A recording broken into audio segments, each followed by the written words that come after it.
கண்ணியத்துக்குரியவர்களே, மனிதர்கள், நாம் எல்லோரும் மனிதர்கள் தான். நாம் மலக்கல்ல, நாம் ஒரு ரசூல் அல்ல, நாம் ஒரு நபி அல்ல. நாம் எல்லோருமே மனிதர்கள் தான். இந்த உலகத்தில் எம்மை போன்றவர்கள் எல்லோருமே மனிதர்கள் தான். எல்லோருக்கும் ஒரே அடியாக ஈமான் உயர்ந்து கொண்டும் போகாது, எல்லோருக்கும் ஒரே அடியாக ஈமான் தாழ்ந்து கொண்டும் போகாது. நடுத்தரமான ஈமானோடு தான் இந்த உலகத்திலே யாராக இருந்தாலும், மலக்காக, நபியாக, ரசூலாக இல்லை என்றால் யாராக இருந்தாலும் சரி, அவர்கள் எல்லோரும் நடுத்தரமான உள்ளத்தில் தான் வாழ முடியும். நடுத்தரமோடு தான் அவருடைய வாழ்வை அவர் அமைத்துக் கொள்ள முடியும்.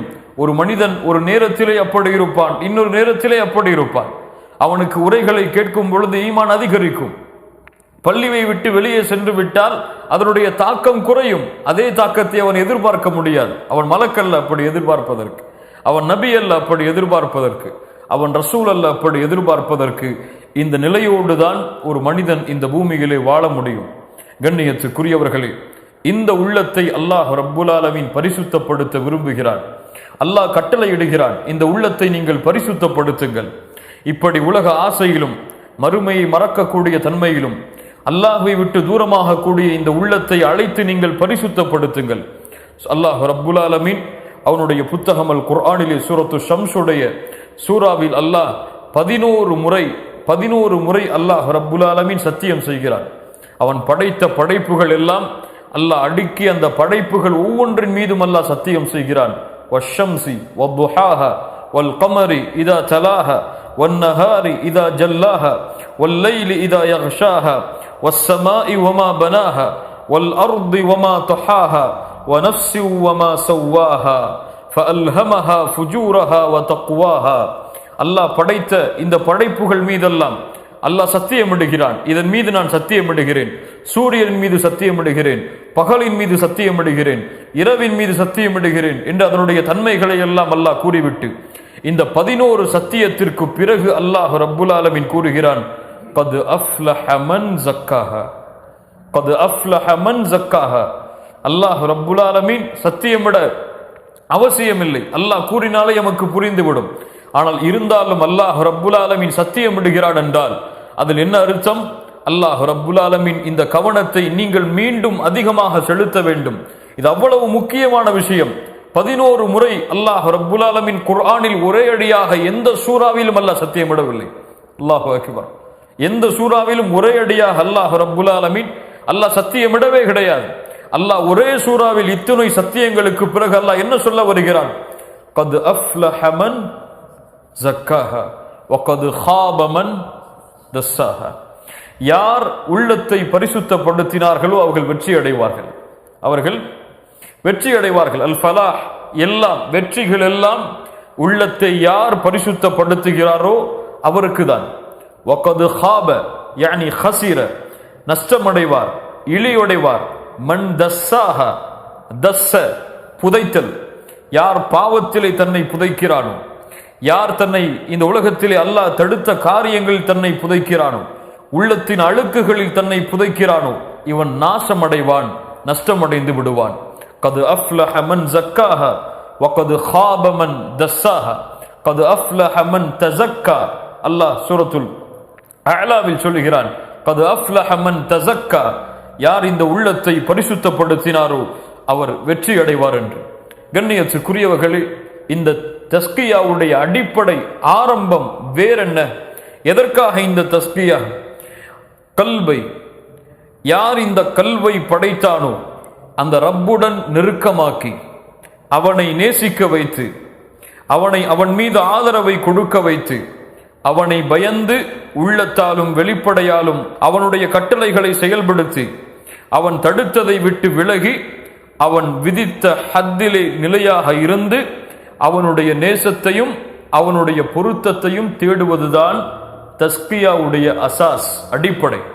மீண்டும் சொல்கிறேன், கல்வை, யார் இந்த கல்வை படைத்தானோ அந்த ரப்புடன் நெருக்கமாக்கி அவனை நேசிக்க வைத்து அவன் மீது ஆதரவை செலுத்த வைத்து அவனை அஞ்சி பயந்து அவனுடைய கட்டளைகளை செயல்படுத்தி அவன் தடுத்ததை விட்டு விலக்கி கொண்டு அவன் விதித்த ஹத்தின் மீது நிலையாக இருந்து அவனுடைய ஹுப்பையும் அவனுடைய ரிதாவையும் தேடுவதுதான் இந்த தஸ்கியாவுடைய அடிப்படை நோக்கம். அல்லாஹ் ரப்புல் ஆலமீன் அந்த நோக்கத்தை நிறைவேற்றக்கூடிய பாக்கியத்தை தருவானாக. கண்ணியத்துக்குரியவர்களே, அந்நப்ஸ், நப்ஸ் குர்ஆனின் அடிப்படையில் 3 வகையாகும். நப்ஸ் குர்ஆனின் வகையில் 3 வகையாகும். யாருக்காவது தெரியுமா நப்சுடைய 3 வகை? நப்சுல் அம்மாரா, நப்சுல் லவ்வாமா, நப்சுல் முத்மஇன்னா. நப்சுல் அம்மாரா என்றால் என்ன? நப்சுல் அம்மாரா, நப்சுல் லவ்வாமா,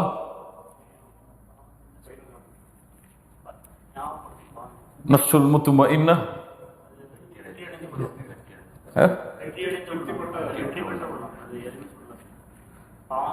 நப்சுல் அம்மாரா இது என்ன? இது பாவத்தை மட்டுமே ஏவும். இதுதான் உண்மையான நப்ஸ். இயற்கையாகவே அல்லாஹ் கொடுத்த நப்ஸ் அது நப்சுல் அம்மாரா. நப்சுல் அம்மாரா தபீஅத்தாகவே அது பாவத்தை ஏவும். இன்னன் நப்ஸ லஅம்மாரத்தும் பிஸ்ஸூ. நப்சுடைய உண்மையான அடிப்படை நோக்கமே பாவங்களை ஏவுதல் தான். அது பாவத்தை ஏவும், அல்லாஹ்வை மறக்கடிக்க ஏவும், மறுமையை மறக்கடிக்க ஏவும், அல்லாஹ் தடுத்த காரியங்களை செய்வதற்கு ஏவும், அல்லாஹுடைய மறுமையை மறக்கடிக்க ஏவும். இப்படி பாவங்களையே ஏவிக்கொண்டிருக்கும் இது நப்சுல் அம்மாரா. யார் இந்த நப்சுல் அம்மாராவை கொண்டிருக்கிறார்களோ அவர்கள் தஸ்கியாவை கொண்டு இதை பரிசுத்தப்படுத்தவில்லை என்றால் வகத் ஹாப மன் தஸ்ஸாஹா. அப்போ இதை தஸ்கியா செய்தால் கத் அஃப்லஹ மன் ஸக்காஹா. அல்லாஹ் எந்த நப்ஸை இங்கே சொல்கிறான்? நப்சுல் அம்மாராவை யார் பரிசுத்தப்படுத்தினார்களோ, யார் இந்த பாவங்களை ஏவக்கூடிய நப்சை பாவத்திலிருந்து தடுத்து மீட்டு வந்து நன்மையில் அழைத்து வந்தார்களோ இவர்கள் வெற்றி அடைவார்கள். யார் இந்த நப்சை அழைத்து வராமல் பாவத்திலேயே மூழ்கி கொண்டிருக்கிறார்களோ அவர்கள் தஸ்ஸாஹா புதைந்து விடுவார்கள், பாவங்களிலேயே நஷ்டமாகி அழிந்து விடுவார்கள். இவ்வுலக வாழ்வும் மறு உலக வாழ்வும் அவர்களுக்கு மிக நஷ்டமாக ஆகிவிடும். இது நப்சுல் அம்மாரா. யார் இந்த நப்சை, வேறு நப்சை கிடையாது, இந்த நப்சை யார் தஸ்கியா செய்து பரிசுத்தப்படுத்தினாரோ அந்த நப்ஸ் அடுத்த தரத்திலே உயரும். நப்சுல் லவ்வாமா. லா உக்ஸிமு பியௌமில் கியாமஹ் வலா உக்ஸிமு பின் நப்சில் லவ்வாமா. நப்சுல் லவ்வாமா அவனை எச்சரிக்கும், நன்மையிலும் எச்சரிக்கும், தீமையிலும் எச்சரிக்கும். எப்படி நன்மையில் எச்சரிக்கும்? எப்படி? அது ஜமீல், அது அதிகமாக்க கூறும். 2 ரக்அத் தொழுதாயா போதாது, அதிகமாக தொழு என்று சொல்லும். குர்ஆனை ஒரு பக்கம் ஓதினாயா போதாது, அதிகமாக ஓது என்று சொல்லும். அல்லாஹுவை 100 முறை திக்ர் செய்தாயா போதாது, இன்னும் அதிகமாக செய் என்று சொல்லும். ஃபர்தான தொழுகைதான் தொழுது விட்டாயா சுன்னத்தையும் சேர்த்து தொழு என்று சொல்லும். சொல்லவாமா அது நித்திக்கும் அவனை நன்மையில், பாவத்திலும் அவனை நித்திக்கும், அவனை பாவம் செய்ய விடாது. பாவம் அவன் செய்தால் ஏன் செய்தாய் என்று கேட்கும். அல்லாஹ் அந்த உள்ளத்தை நமக்கு தருவானாக. ஏன் செய்தாய் என்று கேட்கும். வெளியிலே செல்லுவோம், ஒரு பெண், ஒரு அந்நிய பெண் கண்ணுக்கு முன்னால் வருவாள். அவளை ஒருவேளை நப்சுல் அம்மாரா பார்க்க தூண்டும். அவன் பார்த்துவிட்டு காரில் ஏறி அமர்ந்தால் அவனிடத்திலே கேட்கும், ஏன் அல்லாஹ்வின் பார்வையை மறந்து அந்த பெண்ணை பார்த்தாய்? ஏன் அந்த இச்சையோடு அந்த பெண்ணை பார்த்தாய்?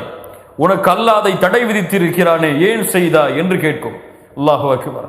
பள்ளியிலே அதான் சொல்லப்படும், அவர் புறக்கணித்து சொல்லுவார். அப்போது சொல்லும், பள்ளியிலே அதான் சொல்லப்பட்டு விட்டது, நீ பள்ளிக்கு செல்ல வேண்டிய நேரம் உன் உலக தொழிலுக்கு செல்ல வேண்டிய நேரம் இதுவல்ல. ஒருவரை பற்றி புறம் பேசுவீர்கள், பேசியதற்கு பிறகு சொல்லும், ஏன் அப்படி பேசினாய்? அப்படி பேசி இருக்க கூடாதே. நீ அப்படி பேசினால் அல்லாஹ் உன்னை தண்டிப்பானே, மறுமையில் அல்லாஹ் உன்னை தண்டித்து வேதனையை தருவானே, அப்படி செய்திருக்க கூடாது என்று அந்த உள்ளம் அவனை தடுக்கும், அவனை ஏவும். நன்மையிலும் அவனை தடுக்கும், தீமையிலும் அவனை தடுக்கும்.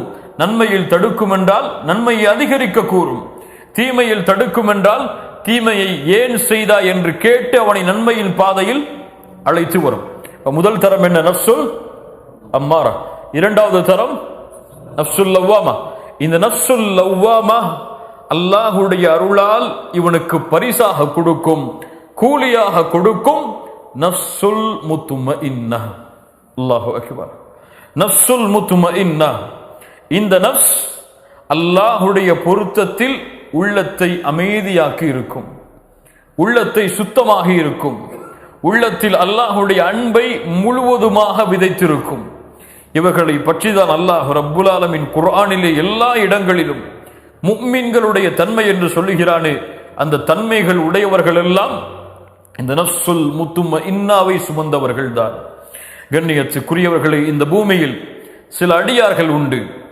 அவர்கள் இருளை வெளிச்சத்தை கொண்டு அகற்றுவார்கள், ஷிர்கை தௌஹீதை கொண்டு அகற்றுவார்கள், பித்அத்தை சுன்னாவை கொண்டு அகற்றுவார்கள், அல்லாஹ் தடுத்த பாவங்களை நன்மைகளை கொண்டு அகற்றுவார்கள், இருளை வெளிச்சத்தை கொண்டு அகற்றுவார்கள்.